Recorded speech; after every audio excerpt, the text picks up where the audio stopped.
High everyone, welcome back to our channel Sandeep Snehas world. তো দিনটা ছিল 30শে জুলাই, আর দেখতেই পাচ্ছ আমরা কিন্তু আজকে টুইনিং করে পরে নিয়েছি। তো আমাদের দুজনকে কেমন লাগছে আগে তোমরা সবার প্রথমে কমেন্ট করে জানিও।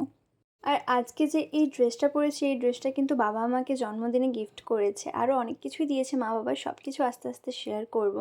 তো রেডি শেডি হয়ে টোটো চলে এসেছি, আর টোটোতে করে আমরা সবাই মিলে বেরিয়ে পড়লাম। আজকের গন্তব্যস্থল ছিল ফুড প্লাজা, কিন্তু তার আগে আমরা এসেছিলাম কেক শপে কেকটা নেওয়ার জন্য।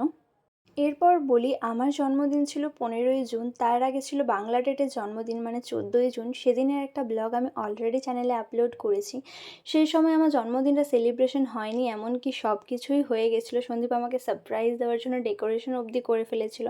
আমার যদিও বা এই ড্রেসটা পরার কথাই ছিল না, আমার আসলে শাড়ি পরার কথা ছিল, কিন্তু ওই যে সময় কখন কি হয়ে যায় কেউ বলতে পারে না, ঠিক আমার সাথেও তাই হয়েছে।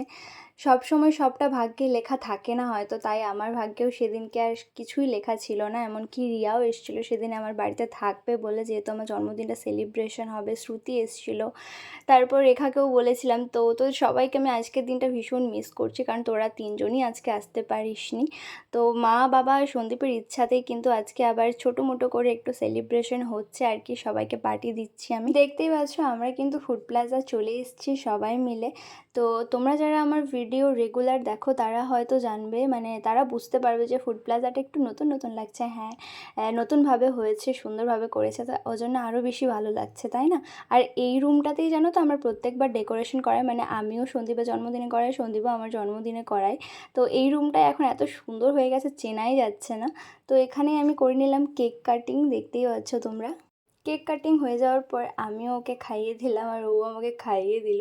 তো আমাকে আবার একটুখানি খাইয়েছে, আমি পরে দেখছি ভিডিওটা, একটু খাইয়ে আবার নিজেই খেয়ে নিয়েছে কেকটা। মানে পেটুক মানুষ সঙ্গে থাকলে কি হয় বুঝতে পারছো, এরকমই হয়, মানে ফুড লাভার যাকে বলে। তো যাই হোক, এরপর বাচ্চার কেক কাটিংয়ের সময় আর কি ব্লাস্টারটা ফোটেনি। তো তারপরে আর কি শুভ আমাকে এরকমভাবে বলছে, দাঁড়া দাঁড়া আমি সুন্দর করে ছড়িয়ে দিচ্ছি। তো আমিও একটু পোজ দিয়ে নিয়েছি। এরপর সবাইকে কেকটা কেটে আমি সবাইকে, যারা যারা ওখানে ছিল সবাইকে আমি সুন্দরভাবে খাইয়ে দিয়েছি। তো খাওয়ানোর পর এই যে দুটো মানুষ পোজ দিচ্ছে দেখতে পাচ্ছ, এরপর চিৎকারটা একবার শোনো তোমরা, যে কে মানে কি করছিল ওরা, একটু শোনো। Camera action.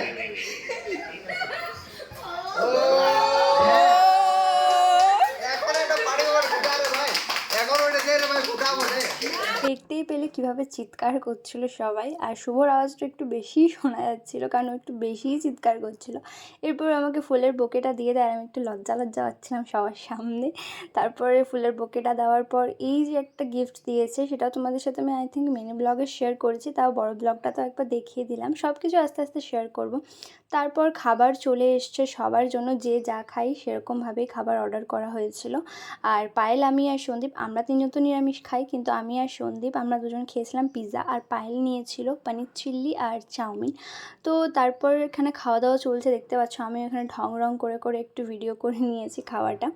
তো খাওয়া দাওয়া করার পর বাকিটা আসবে কিন্তু নেক্সট পার্টে, সেটা দেখতে হলে অবশ্যই আমার চ্যানেলটা সাবস্ক্রাইব করতে হবে, আর লাইক কমেন্ট শেয়ার করে আমার পাশে থাকতে হবে।